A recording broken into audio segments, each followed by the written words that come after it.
बंधु मैंने आजिर एही कार्यक्रम को आपण मानक स्वागत। आजिर एही कार्यक्रमटी मेष राशि व्यक्ति विशेष मानक पई बहुत गुरुत्वपूर्ण अटे। कारण आजिर एही वीडियो रे आमे माने जानिबा जे मेष राशि व्यक्ति विशेष मानक पई जुलाई 2025 किपरि रहिबो।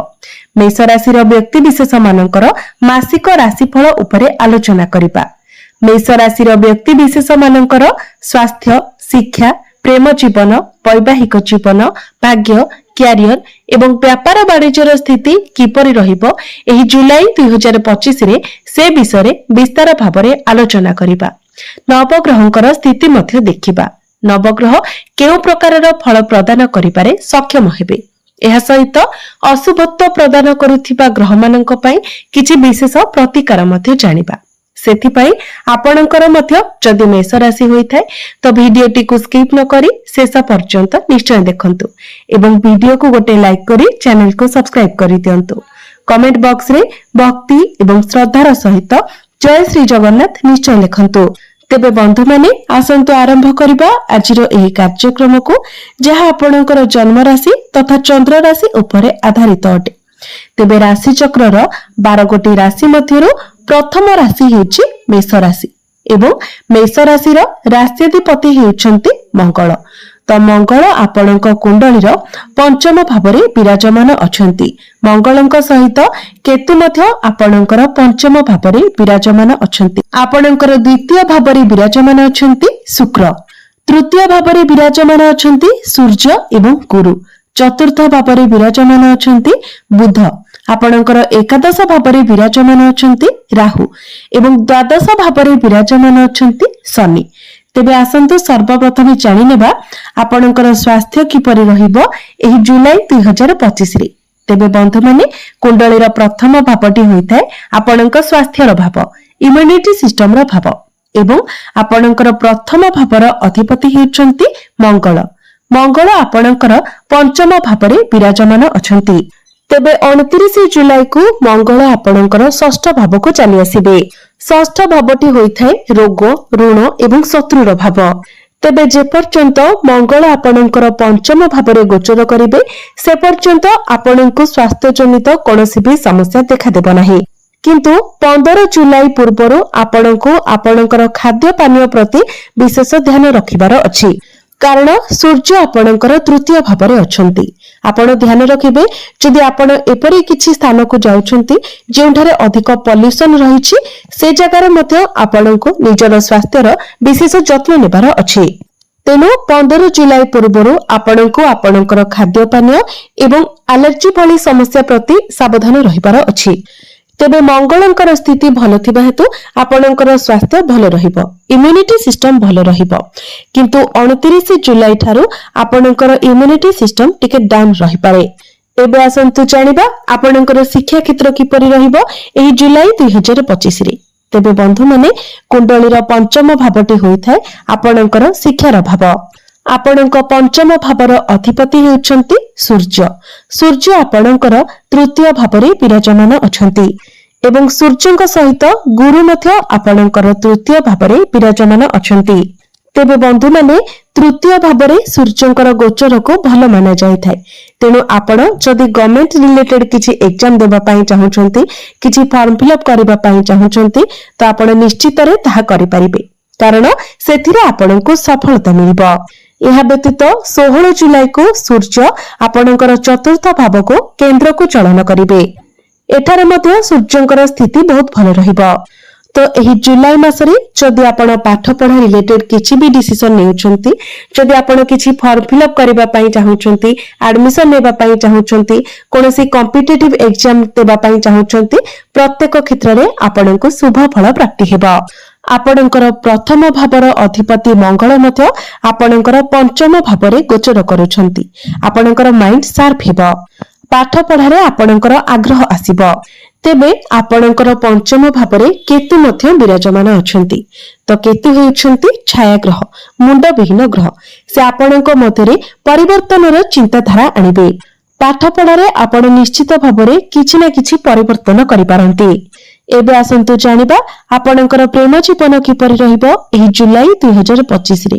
तेबे बंधु माने बंधु माने कुंडलीर पंचम भावटी आपणकर शिक्षार भाव हेबा सहित पंचम भावटी मध्य होइथाय आपणकर प्रेम जीवनर भाव।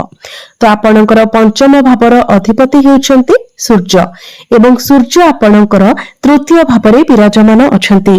आपणकर पंचम भावरे विराजमान अछन्ति मंगल एवं केतु। तेबे बंधु माने मु आपणको पूर्वरु ही कहि सारिछि जे केतु हेउछन्ति मुंड विहीन ग्रह, असंतुष्टिर ग्रह। से जो भी भावरे विराजमान थांती सही भाव सह जड़ित कार्य से असंतुष्टि प्रदान करिथांती। तेबे मंगल आपणकर पंचम भावरे थिबा कारणरो आपणक मध्यरे प्रेम जीवन बहुत भल रहिबो, आपणक मध्यरे भाइब्स भल रहिबो, आपणक मध्यरे रिलेशन स्ट्रांग रहिबो।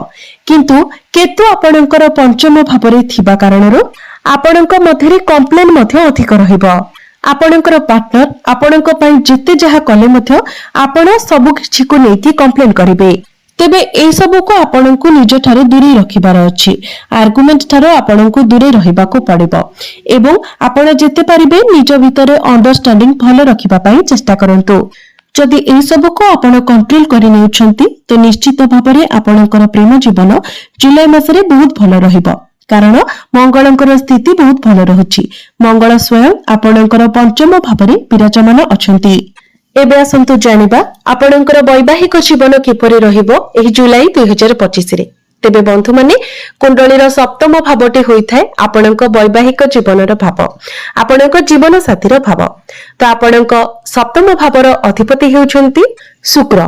शुक्र आपणकर द्वितीय भावरे विराजमान अछंती एवं 26 जुलाई को शुक्र आपणकर तृतीय भाव को चयन करिवे। 26 जुलाई पूर्वरो आपणकर वैवाहिक जीवन बहुत भल रहिबो, कारण शुक्र आपणकर द्वितीय भावरे निजर स्वराशि रे विराजमान अछि। तो आपणक दुई जनक मध्यरे संपर्क बहुत भल रहिबो।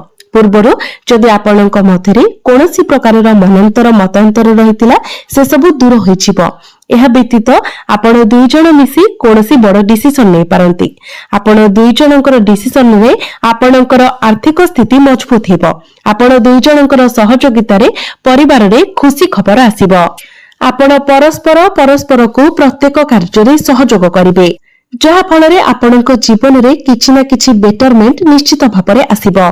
किंतु 26 जुलाई परे आपण निजर जीवन साथींकर स्वास्थ्य रे किछिटा समस्या देखि पारंती।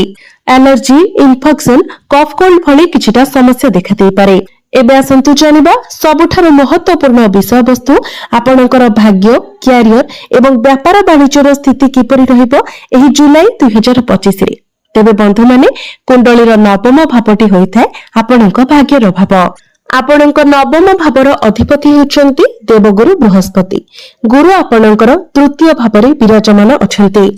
तृतीय भावरे रही गुरु निजर स्वगृह आपणकर भाग्य भाव को देखु। सूर्यंकर दृष्टि मध्य आपणकर नवम भाव उपरे रहुछि।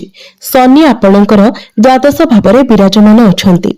तेबे 16 जुलाई को सूर्य आपणकर केंद्र को चली आसीबे। तेबे 16 जुलाई परे आपणकर भाग्य आहुरी अधिक भल रहिबो। गुरुंकर दृष्टि आपणकर नवम भाव उपरे रहुछि, तेणु भाग्य संबंधित प्रत्येक कार्य रे आपणको सफलता मिलिबो। किंतु गुरु जेतु तृतीय भावरे अछंती तेणु प्रत्येक कार्य रे प्रथमे किछि बाधा विघ्न आसीबो, किंतु परे सेही कार्य रे आपणको सफलता मध्ये निश्चित भावरे मिलिबो। बुध, शुक्र, मंगल, सूर्य, गुरु ए समस्त ग्रह मानकर स्थिति बहुत भल रहुछि। तेणु निश्चित भावरे आपणको आपणक भाग्यर साथ मिलिबो। तेणु भाग्य संबंधित जदि आपण किछि भी निर्णय नेबाको चाहुचंती ताहा आपण नै परिबे। जदि आपण किछि बड़ डिसिजन नेबा पई चाहुचंती, किछि बड़ जिनिस किणाकिणी करबा पई चाहुचंती, किछि बड़ इन्वेस्टमेंट करबा पई चाहुचंती, आपणकर कोनोसी मीटिंग किबा डील रहिछि तो प्रत्येक क्षेत्र रे आपणको सफलता मिलिबो। आपण निश्चित होई से सब करि परिबे। से सब कार्य रे आपण आगो को बढ़ी परिबे। एबे आसंतु जानिबा आपणकर क्यारियर, आपणकर कार्य क्षेत्र किपरि रहिबो जुलाई 2025 रे। तेबे बंधु माने कुंडलीर दशम भावटी होइथाय आपणकर क्यारियर भाव, कार्य क्षेत्रर भाव। आपणकर दशम भावर अधिपति हेउछन्ति शनि। शनि आपणकर द्वादश भावरे विराजमान अछन्ति। तेबे कार्यक्षेत्र रे आपणक उपरे अधिक प्रेशर पड़ी पारे। कार्यक्षेत्र को लेकिन आपण अधिक समय ट्रैवल करि पारंती, निजर काम कार्य को लेकिन आपण अधिक दूर यात्रा करि पारंती, जहा फଳରେ आपणक उपरे अधिक प्रेशर रहिबो। कारण आपणक राशि रे वर्तमान शनि 7.5 चलीछि। आपणक उपरे रेस्पोंसिबिलिटी बढ़िबो। बेले बेले आपणको लागिबो जे मु एते काम करि परिबि नाही, मते दरकार ठारू अधिक कार्य दिया जाउछि। कार्यक्षेत्र रे आपणकर आर्गुमेंट मध्य बढ़िबो। बंधु माने दीर्घ 30 वर्ष परे आपणक राशि रे शनि 7.5 लागिछि। एहा व्यतीत शनि आपणकर 10म भावर मध्य अधिपति अटंती, जहा फଳରେ आपण निजर कार्यक्षेत्र रे सैटिस्फाइड होई परिबे नाही एवं निजर कार्यक्षेत्र रे परिवर्तनर चिंताधारा आपणकर मन को आसीबो। निजर कार्य को छाड़ी देबार चिंताधारा आपणकर मन को आसीबो। तेबे ए सबुरो किछि ना किछि प्रतिकार आपण निश्चित भाबरे करबा उचित। प्रतिकार आमे वीडियो शेष रे जानिबा। तेबे बंधु माने मने रखंतु, जदि आपणकर जन्म कुंडली रे शनिकर स्थिति खराब थाए तो आपणकर एही डिसिजन आपणको क्षति पहुंचाई पारे। एहा द्वारा आपण लॉस रे पड़ी पारंती। किंतु जदि आपणक कुंडली रे शनिकर स्थिति भल रहितिबो तो निश्चित भाबरे आपणकर एही डिसिजन आपणको सफलतार शिखर रे पहुंचाई देबो। एबे आसंतु जानिबा आपणकर व्यापार वाणिज्यर स्थिति किपरि रहिबो एही जुलाई 2025 रे। तेबे बंधु माने व्यापार वाणिज्य दृष्टिरो जुलाई मासटी आपणक पई सर्वश्रेष्ठ रहिबो। कारण आपणकर सप्तम भावर अधिपति शुक्र एवं बुधंकर स्थिति मध्ये बहुत भल रहुछि। तेणु निश्चित भाबरे बिजनेस रे आपण ग्रो करिवे। आपणकर डेली इनकम बढ़िबो, फाइनेंशियल ग्रोथ हेबो। आपण जदि निजर बिजनेस को आगो को बढ़ांती तो सेथिरे मध्ये आपणको सफलता मिलिबो। एबे आसंतु जानिबा किछि प्रतिकार विषय रे, जो प्रतिकार गुड़िक करिबा द्वारा आपणको अधिक मात्रा रे शुभ फल प्राप्ति हेबो एवं जहा सब अशुभत्व रहुछि सेगुड़िक खंडन हेबो। शनिकर दुष्प्रभाव मध्ये आपणको उपरु कम होई परिबो। तेबे सेथि पई आपण प्रत्येक दिन मंगलंकर बीज मंत्र 108 थर जप करंतु। प्रत्येक दिन आपण गुरुंकर बीज मंत्र मध्ये 108 थर जप करंतु। प्रत्येक दिन आपण हनुमान चालीसार पाठ करंतु एवं प्रत्येक दिन उदित सूर्य को तंबा पात्र रे जलार्घ्य अर्पण करंतु। एवं जदि आपणक कुंडली रे शनिकर स्थिति खराब रहिछि तो प्रत्येक दिन आपण शनिकर बीज मंत्र मध्ये 108 थर जप करंतु एवं प्रत्येक शनिवार दिन कला कुकुर एवं काऊ को किछि खाइबाकु दियंतु। तेबे बंधु माने आपणकर जीवन मंगलमय हेउ, एहा ही ईश्वरक निकटरे मोर प्रार्थना।